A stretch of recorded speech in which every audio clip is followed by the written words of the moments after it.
레위기 13장은 나병을 다룹니다. 오늘 본문은 제의적으로 부정을 일으키는 원인을 두 가지로 알려줍니다. 하나는 나병, 예전에는 문둥병이라고 하는 피부병이고 다른 하나는 곰팡이입니다. 오늘 본문을 보면 피부병을 아주 세밀하게 살펴보도록 하였습니다. 마치 피부과 전문의의 진단처럼 여겨질 정도입니다. 여기서 나타나는 피부병들은 오늘로 말하면 종기, 부스럼, 반점, 그리고 화상까지도 포함합니다. 그런데 이러한 증상은 병리학적인 것이라기보다는 제의적인 것입니다. 어느 학자는 만일 만성 피부병이라면 처방된 격리기간이 비효과적이며 특별히 1, 2주 안에 외견상 변화가 있을 수 없다고 주장합니다. 그래서 본문에서 다루는 피부병은 그 자체로 병을 다루는 것이 아니라 제사, 즉 예배 드리는 것에서 잠시 배제되는 근거를 제시한 것이라고 이해할 수 있습니다. 다시 말씀드리면 부정하다는 것은 예배에 참여하지 못한다는 사실을 확정하는 것이지 그 외에 다른 것을 지적하는 것이 아닙니다. 무엇보다 자신의 몸에 어떠한 이상이 있어서 한 자리에 모여 예배드리는 것이 어려운데 그것을 개인이 결정하기보다는 공동체 안에서 따르도록 한다는 점에 강조점이 있습니다.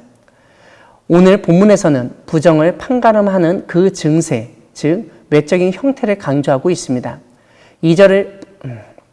2절부터 17절까지를 보면 부어오르고 부스럼이 생기고 색이 바뀐 것이 부정함의 증세로 판단됩니다. 무엇보다 털이 흰색으로 변하고 피부보다 더 우묵하게 들어갔으면 제사장은 부정하다고 선언합니다. 18절부터 28절까지는 종기와 화상 치료를 하는 과정에서 보이는 희고 불그스름한 색점은 앞 단락보다 조금 더 관대하게 다루어집니다.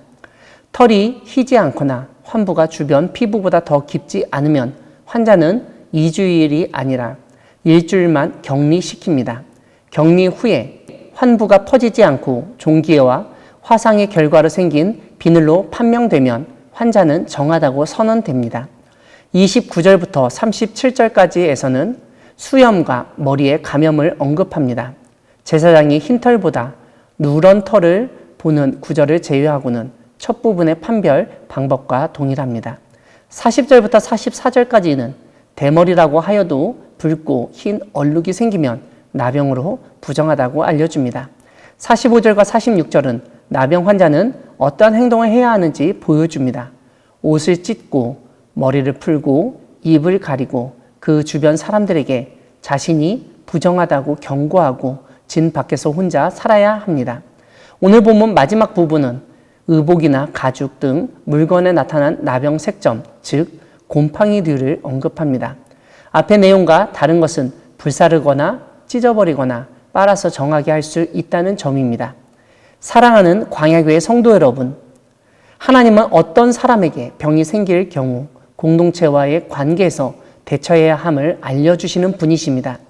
하나님은 어떤 사람에게서 질병 증상이 나타났을 경우 제사장에게 그 사람을 데리고 가야 한다고 알려주십니다. 이것은 고대 이스라엘 사회에서 제사장이 의사처럼 진단할 수 있는 권리와 권위가 있었기 때문입니다. 이와 더불어 이것은 그 사람 자신이 자신의 몸에 문제가 생겼을 때 공동체가 함께 대처해야 한다는 뜻으로 이해할 수 있습니다. 하나님은 갑작스럽게 질병에 노출되고 감염된 사람들을 공동체가 돌보고 새롭게 생활할 수 있도록 하며 또한 그러한 사람들로부터 주변 사람들을 보호할 필요와 책임이 공동체에게 있다는 점을 알려주십니다.